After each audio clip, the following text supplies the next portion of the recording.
Safer Supply itself, it emerged in 2016 at the London Intercommunity Health Centre, really out of a desperation to keep people alive. So in 2016, fentanyl had been in London for 2 and 3 years. And, you know, at that time, we were still hearing in the media that, street drugs were tainted with fentanyl. But by the time we're getting to 2016, street drugs just were fentanyl. They were not tainted, they were just fentanyl, right? And because of the tolerance effects that we alluded to, conventional addiction medicine therapies like methadone or buprenorphine, which is Suboxone, they just weren't cutting it anymore. So I was seeing in my patients this huge group of humans who were suffering and dying of overdose or dying of the complications of that fentanyl, and all the usual things that I had to offer them just weren't sufficient. They weren't working. And so I felt very powerless as a physician at that point in 2016. At that point, I started hearing rumblings from, groups like CAPUD, the Canadian Association of People Who Use Drugs, about this concept called safer supply, and about the concept of prescribing that clean, regulated supply to people who use drugs. And it was a terrifying concept because everything you learn in med school or as a physician is to prescribe the minimal amount. And if people are dependent on street drugs, you don't prescribe them their drug. That is our conventional teaching. But because normal things weren't working or usual things weren't working, I decided to take that leap and follow the direction of CAPUD and prescribe opioids. And again, it felt like jumping off a cliff. I was terrified. Was I doing the right thing? But at that point, we're always taught to do no harm. And at that point in 2016, it felt like doing nothing was creating greater harm than trying something that at the time seemed quite radical. So we started with quite a small group of patients, 3 women to start, and I prescribed them hydromorphone tablets, which are dilaudid tablets, so that they could stop using this street supply of fentanyl. And it was almost magical, the improvements in these women. Their overdoses stopped, their infections completely stopped or significantly reduced. They were coming in to see me every single week for that primary health care. We worked on HIV, we worked on mental health. All 3 of those women became housed, all with that support of this prescribed safer supply of opioid drugs for them. And so because we saw that improvement, we added 5 more patients, 10 more patients. Right.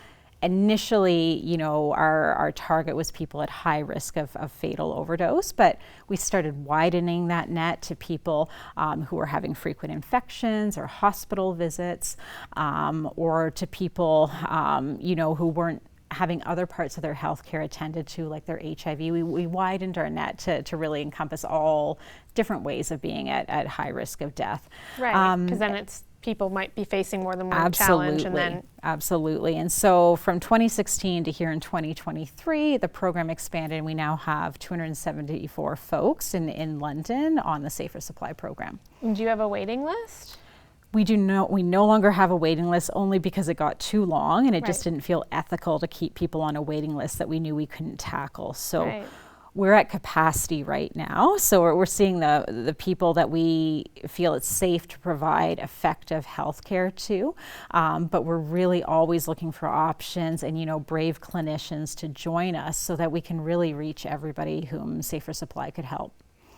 Thanks for explaining all that. And so it sounds like the program has been successful at being able to support not only stabilizing people's substance use in some way and where and how they get that, but also being able to produce a lot of positive health outcomes. Absolutely, and it's like I said, it's completely counterintuitive. It was completely counterintuitive to what I had learned way back in 2016, because we always, again, we're taught drugs are bad, drugs harm your health.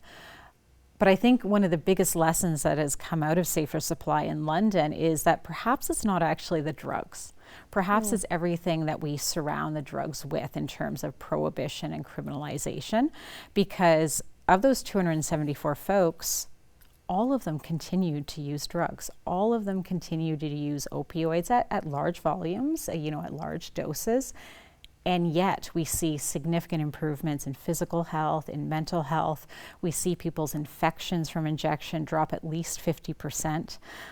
We see people stop participating in petty crime, significantly reduce sex work, they stop going to jail, they get housed, they go to the emerge less often. Yet they continue to inject drugs. So I think that really teaches us, is it the drugs, or is it the access to care and the way that we treat the humans who use them? Yeah, that was going to be one of my questions. Like, why do you think it's been so successful? So it sounds like all of these things work together, but likewise, maybe the healthcare isn't enough, right? People need also that stabilization piece. Absolutely. And, being dependent on fentanyl is a full-time job. Fentanyl is different than OxyContin and heroin, which were dosed maybe 3 or 4 times a day. But fentanyl has such a short time of action that people have to dose every hour, 2 hours, 3 hours. And so finding their next dose or hit of fentanyl, getting the money to afford it, then finding somewhere to use it, this is a 24-hour job. So people literally just don't have time or space in their day to attend to other healthcare needs. And again, it's not just about the euphoria or the high. People who are using at such a high level, they're most often using just so they don't go into horrendous opioid withdrawal, and it is horrendous withdrawal for fentanyl. So that 24-hour full-time job is really just to keep them from being horrifically sick. So we take away the time that's required there, and people can actually attend to their health care. Because that stigma, it cookie cutters what we think humans who use drugs look like. It assumes personality traits or lifestyle traits that are they just are not true. It really pigeonholes my patients into who we believe they could and they should be. And because we think of people in a certain way, any solution that comes out of that stigmatized perception of what that human is going to be focused on what we think that human is, right? So whether it's we believe we need more law enforcement or incarceration or involuntary treatment because we believe drug use is all used by bad people with poor choices, then our responses are going to be framed by that knowledge as well. So it really causes me sadness, and it really hampers how we can move forward. So I guess along those lines, what do you think everyday people in our community can do to challenge or fight discrimination towards people who use substances and to bring more compassion to the work and to our communities? Yeah, also a hard question. There is a lot of community engagement in London, and I would encourage all communities to pursue that. I would encourage any type of, program designed to include people with lived and living experience, and to really include them, not in a tokenistic way, but to have them at the same tables as the rest of the community members, the rest of service providers, to offer that direct feedback and expertise, and to have that expertise really be listened to. And I think it's easy to demonize humans that you don't have to sit at the same table and have a coffee with while you discuss the issues. It's easy to demonize them when they're not in front of you. It's a lot harder to make those assumptions about those humans when you're in the same room and having conversation and hearing from them how their lives are impacted.